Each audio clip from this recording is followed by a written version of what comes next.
Всем привет, men qadrli любимчиklarim. Bugun yuzimizga уход qilamiz. O'tgan safar singlim yuzimni tozalab qo'yganda effekti zo'r bo'ladi. Singlimdan so'rasam, koreyskiy uходовый kosmetika ishlatdim dedi. Va men ham oqtarib va nihoyat xuddi shunaqa koreyskiy uходовый kosmetika topdim. Buni ichida 4 etapli yuzli chizkasi bo'lar ekan. Birinchisi gidrofilli maska.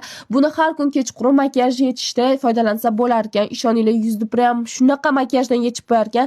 Keyingi etapi penka. Penkada gidrofilkadan keyin gidrofilkani yuvib olgandan keyin yaxshilab yuzimizni tozalaymiz va uni suvda chayib olganimizdan keyin yuzimiz shunaqa yumshoq bo'lib qoladi. Va navbat peelingga. Peelingni bilasizlar, o'rtoqlar, haftada 2 marta qilish kerak. Bu peelingni surkab qo'yib 2 minutdan keyin ishqab o'lik hujayralar tushirib yuboramiz. Undan keyin esa yuvib tashlab maska qo'yamiz. Bu maskani 20 minut qo'ysanglar bo'ladi. Xohlasanglar kechqurun qo'yib ertalab olib tashlasanglar ham effekti juda ham zo'r bo'ladi. Yuzimiz endi qizarib ketdi. Tozalagandan keyin unga dam berishni boshlaymiz. Maskasini qo'yamiz, Atomy firmasinikini. Undan keyin maskani olib tashlagandan keyin yana bitta naborchasi, o'rtoqlar, qaranglar, namlantiruvchi nabor.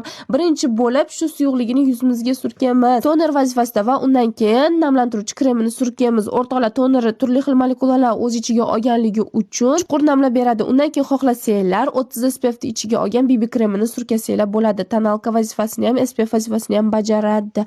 Voila, ko'rishinglar mumkin. O'rtoqlar, qaranglar, yuzim qanaqa asalcha yaltiroq bo'lib, BB krem surkalgan bilinmay ham qoldi. Bemalol zakaz qilishinglar mumkin. Profillarini pastda atmetka qilib ketaman.